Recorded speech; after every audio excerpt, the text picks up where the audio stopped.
And at that point, is it too late? If there were liens on it, I didn't have a clear title, all of those things happen later?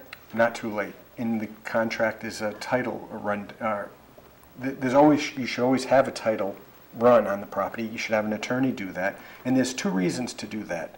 One reason is because you're going to, at the end of the day, want to get title insurance, which will be required if there's a mortgage. The bank's going to require it. And that ensures that the title is good. And the second reason is if you buy it, you don't want to buy it with liens on it. So you do want to know what's on it.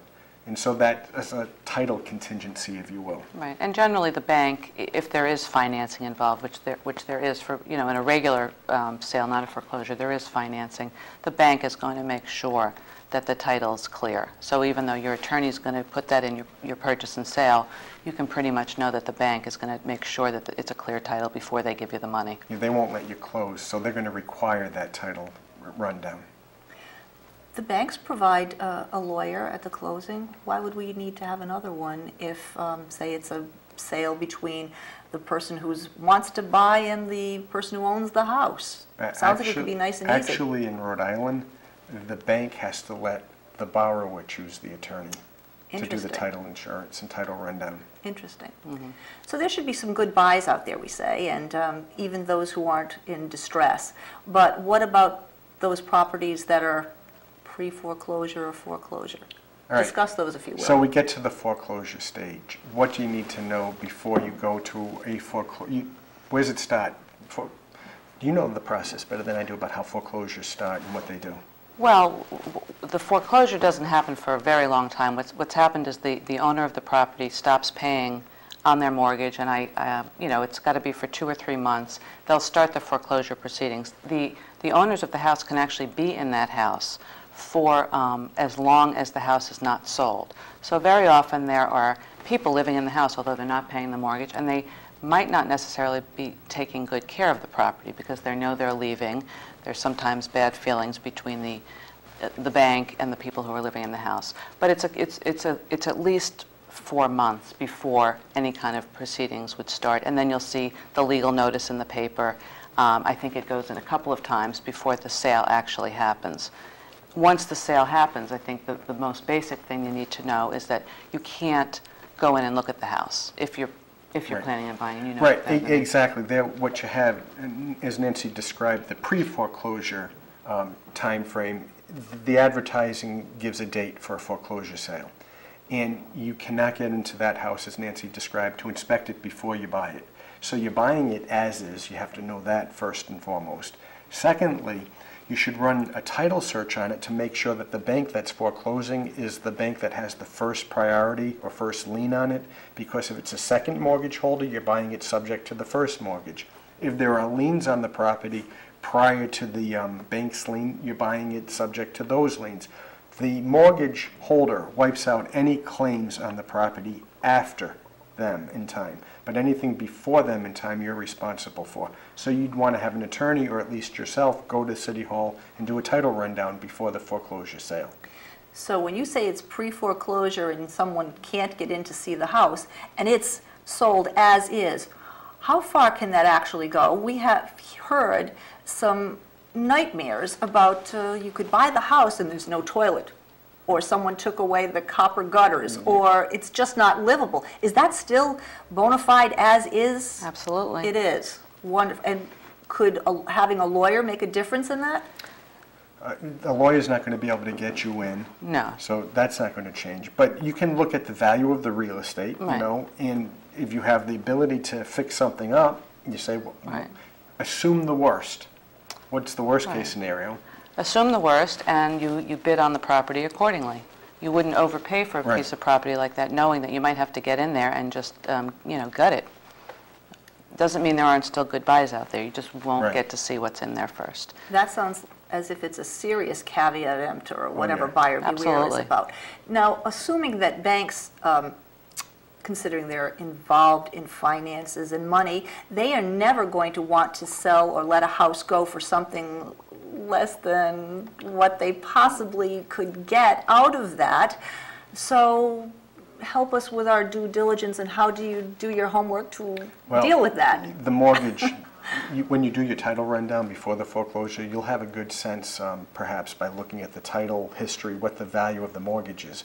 You may be able to call the bank or the bank's attorney, actually, because that will be listed in the notice of foreclosure, and get some information from that attorney. The other problem that I should mention, buying a house at foreclosure, is there is no mortgage contingency.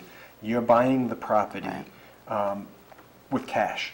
You have to have the cash in your pocket because you have 30 days to close from the time that the mortgage foreclosure hearing or auction is held to the time you have to close. And so you have to be prepared to close within that time frame or you lose your deposit. Is there a difference between the foreclosure issue and what is considered to be held at auction? Is there a difference? No, I don't know that I understand. When there's a foreclosure, does that automatically mean it's an auction? Or is it just that this house is going to be foreclosed upon, and if I happen to have an inside track about the fact that that house is for sale, I could buy it, put a bid on it without having to wait for a formal auction? Can you circumvent that? I mean, I suppose you can contact the bank directly if there's a piece of property that you see that's going into foreclosure. I don't know. Once the legal notice is in the paper, David would know better. Right. Well, what happens, you're right. And I think what you're sort of getting at is next week's topic. If you're the seller, not the bank, but the borrower, and you have a house that's going to go to foreclosure, you might be able to sell it and get out of it with the bank's consent before the auction on a short sale of some type.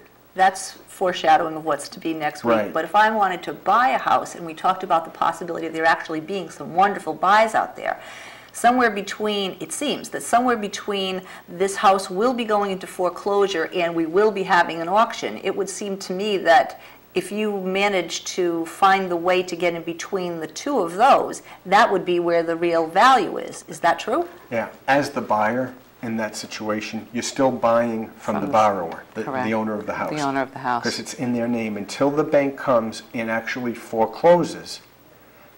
In that point in time, the bank takes ownership of the house. And that's sort of what you were getting at with what happens at these auctions. Well, what happens is the bank's going to make sure they bid enough money to cover what they're owed on the property.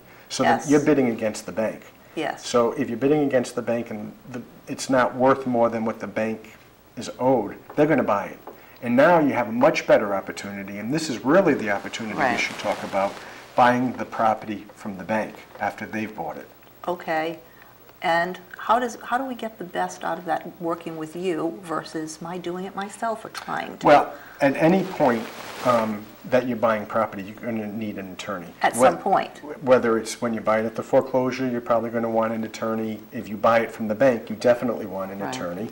Again, it's buying a piece of property, so you're going through that same purchase and sales agreement. You're going to negotiate out those terms. You're negotiating with the bank's attorneys in this case, but it's really no different. Exactly. Okay, that's the real question. Is it any different? You say no. Okay. It's not different in the sense that you've got to buy a piece of property with a purchase and sales agreement, so you have to negotiate the terms of that purchase and sales agreement.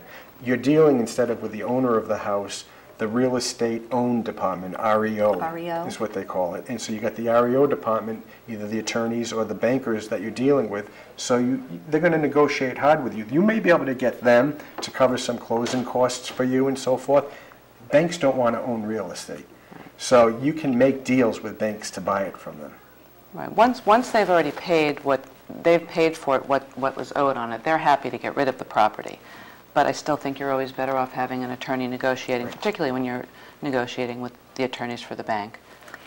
How can you help people in advance of actually finding a property to prepare, to know what to look for? You're not going to be their real estate agent. They may or may not have one. But it seems that there are enough potential risks there. What could you do to suggest, what could you suggest to the consumer?